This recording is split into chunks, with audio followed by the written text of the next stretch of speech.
The crimson skies of Mars stretched endlessly above the gleaming domes of Mars Prime, the most advanced military installation in the Interplanetary Alliance. Lieutenant Kara Lynn gazed upward through the reinforced glass ceiling of her quarters, watching as Phobos made its rapid transit across the rusty heavens. Earth appeared as nothing more than a pale blue dot from here, distant, insignificant, much like how she felt among the other officers. The year was 2891, nearly 2 centuries since humanity had broken the boundaries of their home world and ventured into the stars. But in the grand scheme of the Interplanetary Alliance, Earth was still the newcomer, the child at the adults' table. Mars, with its centuries-old colonies and military tradition, looked down upon Earth's representatives with barely concealed disdain. Kara adjusted her uniform, smoothing the blue and silver insignia of Earth's aerospace corps across her shoulder. The lightweight material adapted to her movements, a subtle example of Earth's ingenuity with limited resources, though the Martians would never acknowledge such innovation. She checked her reflection in the small mirror beside her bunk. Her dark eyes showed determination, though the slight tension in her jaw betrayed her nervousness. At 28, she was the youngest weapons engineer to be selected for the interplanetary training program, and the only human in this rotation. Her neural implant chimed softly. "Lieutenant Lin, your presence is required in Simulation Hangar Delta 7 for orientation. Commander Varkon will be presiding." Kara's stomach tightened. Commander Varkon, the legendary Martian officer whose tactical brilliance was matched only by his contempt for Earth. "Acknowledged," she replied, gathering her datapad and the small case containing her personal tools. The corridors of Mars Prime hummed with activity as officers from a dozen worlds moved with purpose. The gravity was set at 0.8 Earth standard, a concession to the non-Martian personnel, though still uncomfortable for those from worlds with higher gravity. Kara had been training for months to adapt, but her muscles still ached after long days. As she entered the vast expanse of the simulation hangar, the conversations dimmed. Eyes turned toward her, some curious, some dismissive. The distinctive blue stripe of her uniform marked her clearly as Earthborn. Among the reds of Mars, the shimmering silvers of Europa's representatives, and the deep purples of the Titan delegation, she stood out like a sore thumb. At the center of the hangar stood Commander Varkon, his imposing figure drawing all attention. 7 feet tall, with the characteristic broad shoulders of those born and raised in Mars's lower gravity. His crimson uniform bore the distinguished marks of dozens of successful campaigns. His face, weathered by radiation and combat, remained impassive as Kara approached. "Lieutenant Lin reporting as ordered." "Commander," she said, her voice steadier than she felt. Varkon's gaze swept over her, calculating and cold. "Earth sends us another one," he remarked, loud enough for all to hear. "I suppose we should be grateful they managed to launch something that actually reached Mars this time." Laughter rippled through the gathered officers. Kara kept her expression neutral, though she felt heat rising in her cheeks. This was just the beginning. She reminded herself, the real challenge would come later. "Today we begin evaluation of new weapon systems for potential implementation across the Alliance fleet," Varkon announced, turning to address the assembly. "Each representative will demonstrate their world's latest contributions. We begin with established technologies, Mars Prime's new Helios-class particle cannon. A holographic display activated, showing a massive weapon capable of devastating orbital installations." The Martian engineers stepped forward, pride evident in their posture as they detailed the weapon's capabilities. One by one, representatives from the established worlds presented their developments. Europa's quantum disruption field, Titan's gravity manipulation projectiles, each more impressive than the last. Each met with approving nods from Varkon and the senior officers. When Earth's turn came, Kara stepped forward with her datapad. Earth presents advances in neural responsive targeting systems for precision laser applications. she began, her voice clear in the cavernous space. By integrating human cognitive patterns with neural integration, Varkon interrupted, his tone somewhere between amusement and disbelief. Earth still believes organic systems can outperform pure computational targeting. Kara continued steadily. Our research indicates a 34% improvement in acquisition speed when... Lieutenant, Varkon cut in again, stepping closer. His shadow fell over her like a physical weight. Perhaps on Earth, where you're still learning to build proper spaceships, such primitive approaches seem innovative. But here in the Alliance, we left human-in-the-loop systems behind generations ago. He turned to the audience, a theatrical gesture meant to maximize her humiliation. This is what Earth sends us. Technology that was obsolete before their grandparents were born. Louder laughter now, especially from the Martian contingent. Commander, Kara pressed, if I could demonstrate... That won't be necessary, Varkon said dismissively. Earth should learn to make spoons before attempting to improve weapons. You're dismissed, Lieutenant. Perhaps observe how real military powers develop their armaments. The sting of the public rebuke burned through Kara as she stepped back, her presentation uncompleted. She caught sympathetic glances from a few officers, mainly those from the outer moons who had also faced Martian condescension, but most simply turned away, already forgetting the insignificant Earth representative. As she returned to her station, a tall, willowy figure fell into step beside her. They did the same to me last cycle, came a soft voice with the musical accent of Europa. I'm Tyler Wren, Europa Defense. Kara nodded, not trusting herself to speak without emotion showing. Varkon fears what he doesn't control. Tyler continued, and Earth's approach to technology has always been unpredictable. Is that a compliment or another insult? Kara asked, a hint of bitterness in her voice. Tyler's iridescent eyes, adapted for Europa's dim light, blinked slowly. Neither. An observation. Mars builds on tradition. Earth innovates from necessity. She paused. Don't let him silence your voice. Lieutenant Lin, some of us are interested in what Earth brings to the Alliance. Before Kara could respond, Tyler melted back into the crowd, leaving her to wonder if she'd just encountered an ally or simply another officer playing political games. That night, Kara couldn't sleep.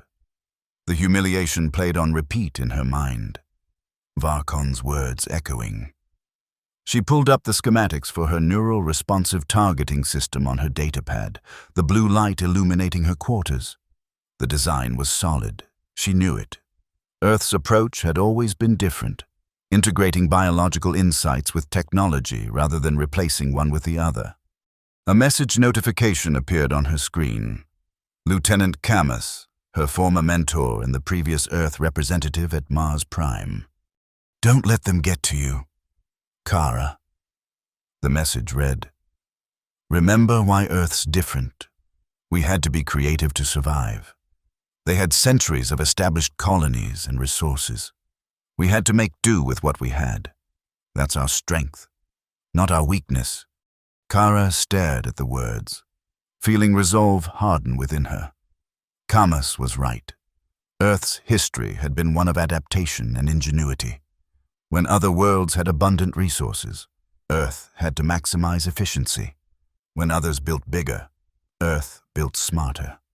With sudden determination, she began modifying her designs. If Varkon wouldn't allow her to present, she would find another way to demonstrate Earth's capabilities.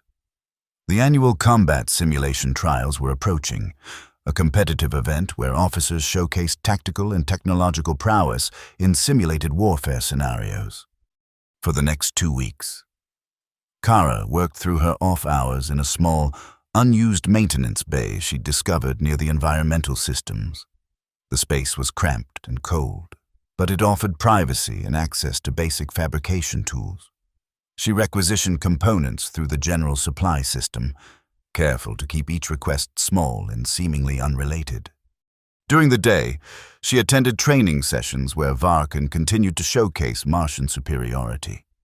The commander rarely acknowledged her directly now, but his occasional remarks about primitive worlds and technological children made his contempt clear.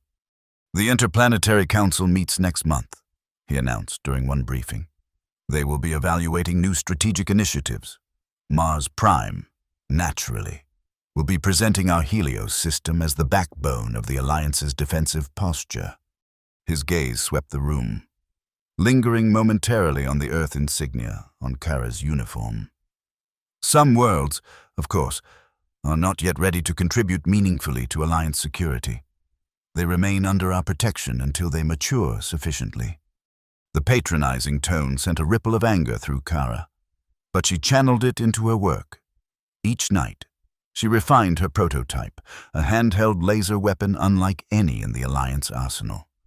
While conventional designs focused on raw power output, Kara's weapon integrated neural feedback with wavelength modulation, allowing it to adapt instantaneously to different defensive screens. By the time the combat simulation trials were announced, her prototype was ready. The registration system allowed participants to enter with custom equipment, provided it met basic safety parameters. Kara submitted her entry, designating her weapon simply as Earth Standard Laser, Modified. The day before the trials, she was surprised to receive a visit from Tyler Wren in her quarters. "You've registered for the combat trials," the European said without preamble. Kara nodded cautiously. "Is that unusual?" "For an Earth representative?" "Yes." Tyler's luminous eyes studied her with unsettling intensity. "Especially one who plans to use untested equipment." "How did you—" "I work in intelligence, Lieutenant. It's my job to know things." Tyler moved closer, her voice dropping. "Varkan has noticed. He's displeased by your presumption." Kara felt a cold weight settle in her stomach. "Has he blocked my entry?" "No. That would be too obvious. Instead, he's arranged for you to face particularly challenging scenarios." Tyler's expression was unreadable. "He intends to make an example of you. Why are you telling me this?" Tyler was silent for a moment. "Mars has commanded the Alliance for too long. Their technological stagnation is becoming a liability, but few dare challenge them." A faint smile touched her lips. "Perhaps it's time someone did." When she left, Kara sat motionless, processing this information. Varkan wasn't just dismissive, he felt threatened enough to actively sabotage her. The realization strengthened her resolve. She spent the night making final adjustments to her weapon, preparing for whatever tricks the commander might have prepared. The combat simulation arena occupied an entire level of Mars Prime, designed to replicate various battle environments. It could generate everything from asteroid fields to urban warfare scenarios. Officers and dignitaries filled the observation deck, eager to witness the demonstrations that often determined promotions and project funding. Kara arrived early, her prototype secured in a standard-issue holster. The weapon looked deceptively simple, a sleek cylinder with minimal external controls. Its true complexity lay in the neural interface that connected to the standard military implant all officers received. As participants gathered in the preparation area, Kara noted the expensive, cutting-edge equipment carried by representatives from the established worlds. The Martian officers, in particular, displayed their confidence openly, their red uniforms forming a dominant block among the competitors. Commander Varkan entered, immediately drawing attention. His ceremonial armor gleamed under the lights as he surveyed the participants. When his gaze fell on Kara, a dismissive smile crossed his face. "Officers of the Alliance," he announced, "today you demonstrate your value to our collective security. The scenarios will test both your personal abilities and your world's technological contributions." His voice hardened slightly. "Some of you represent worlds with long traditions of military excellence.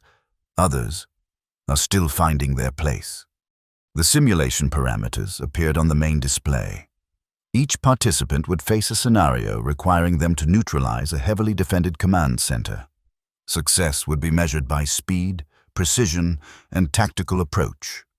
Kara's heart sank as she reviewed the details. The command centers would be protected by adaptive shield technology, specifically Mars-class electromagnetic countermeasures designed to disrupt conventional energy weapons. It was exactly the type of defense her prototype had been designed to overcome. But Varkon couldn't have known that. He was simply choosing the scenario where Earth's perceived technological inferiority would be most obvious. "Lieutenant Lin," Varkon called out, his voice carrying across the preparation area. "As our Earth representative, perhaps you would like to demonstrate first. Show us how humanity approaches such challenges." It was a transparent attempt to throw her off balance, forcing her to perform without observing others' strategies. Around her, she heard snickers from several Martian officers. "I would be honored, Commander," she replied calmly, moving toward the entry point. As she passed him, Varkon spoke quietly, for her ears alone. "A pity Earth never learned that courage without capability is merely suicide. Lieutenant, this will be educational for your superiors." Kara entered the simulation chamber without responding. The door sealed behind her, and the empty space began to transform. Holographic projectors and force field generators created a three-dimensional battlefield, a rugged Martian landscape with the command center positioned atop a ridge half a kilometer away. Between her and the target, defensive emplacements sprang into existence, manned by simulated enemies. "Simulation commencing in 10 seconds, announced the neutral voice of the system. "Objective, neutralize command center. Mars-class defensive systems active." Kara drew her weapon, feeling the neural link activate as the interface connected with her implant. The familiar sensation of the technology extending her awareness spread through her consciousness. 5 seconds. 4, 3, 2, 1, begin. The defenses came alive immediately, targeting systems locking onto her position, rather than taking cover as conventional tactics would dictate. Kara stood her ground, focusing her mind on the neural interface. The weapon hummed in her hand, scanning the electromagnetic spectrum of the Martian defenses. On the observation deck, Varkon watched with growing amusement as the Earth officer failed to move to cover. "Tactical training was apparently optional on Earth," he remarked to the officers around him, generating appreciative laughter. Then Kara fired. A beam of coherent light, not the standard red of military lasers, but a distinctive blue-white, lanced from her weapon. Instead of traveling in a straight line, it bent, splitting into 3 separate beams that weaved between the defensive emplacements. The beams phased through the Mars-class shields as if they weren't there, converging on the command center simultaneously. The structure erupted in a cascade of simulated explosions, the holographic display rendering the destruction in vivid detail. The entire attack had taken 1.2 seconds from initiation to completion. The simulation chamber fell silent as the system processed what had happened. Then, in the sterile tones of the computer, "Objective achieved. Time to completion, 1.2 seconds.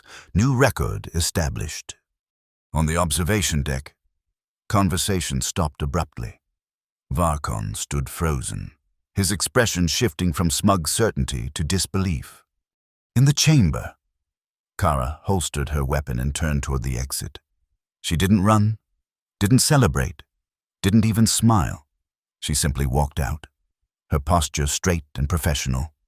As she emerged from the simulation chamber, the preparation area had fallen completely silent. Officers stared at her, some with open mouths, others with calculating expressions. The Martian contingent looked as if they'd witnessed an impossibility. Varkon recovered first, his face hardening into a mask of barely controlled anger. "System malfunction," he declared loudly. "The simulation will be reset and—" "The system registered no malfunction, Commander," interrupted an observer from the technical staff. "All parameters functioned within normal ranges. The shields were fully operational. Then the Earth weapon must have violated safety protocols, Varkon insisted. No standard laser could penetrate Mars-class shields. Kara spoke for the first time since exiting the chamber. It's not a standard laser. Commander, as I attempted to explain during my presentation, Earth has developed neural responsive wavelength modulation. The weapon adapts to defensive frequencies in real time based on operator cognitive input. She handed the prototype to the nearest technical officer. You'll find it complies with all safety regulations. It simply approaches the problem differently than conventional Martian doctrine. The technical officer examined the weapon, his expression shifting from skepticism to growing interest.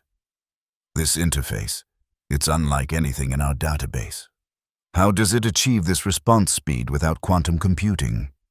Human neural patterns possess certain advantages in creative problem-solving that artificial systems lack, Kara explained, aware that everyone was listening intently now.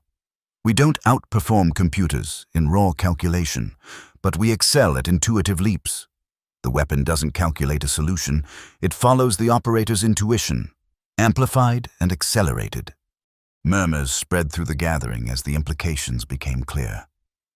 Varkon stood rigid, his authority visibly diminished in the face of this unexpected development.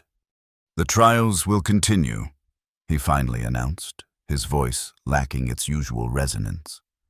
Lieutenant Lin's demonstration will be officially recorded. As the next participant prepared to enter the simulation chamber, Kara felt a presence beside her. Tyler Wren had appeared, her expression as close to astonished as her reserved demeanor allowed. That was unprecedented, the European said quietly. Earth has had to be creative to survive, Kara replied, echoing her mentor's words. We make do with what we have. You've made quite an impression. The Alliance representatives in the observation deck are already sending reports to their governments. Tyler's eyes glittered with something approaching respect. Varkon will not forget this humiliation easily. It wasn't about humiliating him, Kara said, though part of her couldn't deny the satisfaction. It was about demonstrating that Earth deserves its place here. Within hours, footage of the simulation had spread throughout Mars Prime. The official Alliance network carried analysis of the new Earth technology, with experts scrambling to explain how a supposedly primitive world had developed something so advanced without notice. Kara received a formal summons to appear before the Command Council the following morning. She spent the night preparing her defense, assuming Varkon would attempt to discredit her achievement through bureaucratic means. When she entered the council chamber, she was surprised to find not only the senior officers of Mars Prime, but also representatives from the Interplanetary Council itself. Varkon sat stiffly at the commander's position, his expression unreadable. Lieutenant Lin, began the senior counselor, an older woman with the distinctive silver eyes of Saturn's moons. Your demonstration yesterday has prompted significant interest in Earth's technological approach. We would like a full briefing on this neural-responsive system and its potential applications. Kara blinked, momentarily taken aback. She had expected accusations, not interest. Of course, Counselor, the fundamental principle builds on Earth's tradition of integrating biological and technological systems rather than replacing one with the other. For the next hour, she explained the development process, the principles behind neural wavelength modulation, and the potential applications beyond weapons technology. Throughout her presentation, the council members asked penetrating questions that revealed genuine engagement with the concepts. Varkon remained silent until the end. When the senior counselor turned to him, "Commander, your assessment?" He straightened, visibly struggling with his response. "The technology is effective," he admitted reluctantly. "If it can be standardized for non-Earth personnel, it may have strategic value." Lieutenant Lin has already addressed that point. The counselor noted, the system adapts to the neural patterns of any sentient operator. The Earth approach seems remarkably inclusive in its design philosophy. Varkon's jaw tightened, but he said nothing more. His silence spoke volumes. "The Council has decided," the senior counselor announced, "that Earth will lead the development of this technology for Alliance implementation. Lieutenant Lin, you will head a new research division focused on neural responsive systems. Commander Varkon will provide all necessary resources." The commander's face remained frozen in a mask of professional neutrality. But the humiliation was clear to everyone present. The world he had publicly mocked was now being elevated to a position of technological leadership under his own command. As the meeting concluded, Kara approached Varkon, maintaining formal military courtesy. "I look forward to working with Mars Prime's excellent facilities, Commander." He met her gaze, his eyes cold. "Don't mistake a single innovation for superiority. Lieutenant, Mars has led the Alliance for centuries for good reason. I don't claim superiority, Commander," she replied evenly. "Only that every world has valuable contributions to make, even Earth." In the weeks that followed, Kara's status at Mars Prime transformed dramatically.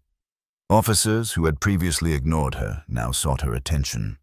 The Martian contingent maintained a cool distance, but their open contempt had been replaced by wary respect.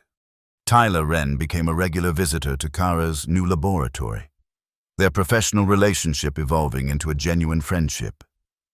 "You've shifted the balance," the European confided during one late-night discussion. "For the first time in decades, Mars' technological dominance is being questioned. Several outer colonies are now openly presenting their own innovations they previously kept hidden for fear of Martian dismissal." Kara looked up from the prototype she was modifying. "That wasn't my intention?" "Perhaps not, but it was necessary. The Alliance had grown complacent, allowing Mars to dictate technological development based on tradition rather than effectiveness." Tyler smiled her rare smile. "Sometimes the smallest voices trigger the largest changes." The ultimate validation came 3 months later, when Kara was summoned to Earth for a briefing with the Planetary Defense Council as her shuttle prepared for departure from Mars Prime. She was surprised to find Commander Varkon at the docking bay. "Lieutenant?" he acknowledged stiffly. "Commander, I didn't expect to see you here." Varkon looked uncomfortable, clearly struggling with whatever had brought him. "The Alliance Council has requested that I reassess Earth's contributions to our collective security." The words seemed to physically pain him. "They feel my previous evaluations may have been incomplete." Kara recognized the political reality behind his presence. His superiors had ordered him to make amends, to acknowledge Earth publicly. "I'm sure Earth's Council will welcome your insights, Commander." He nodded curtly, then added, almost as an afterthought, "Your weapon design was innovative, not conventional, but effective."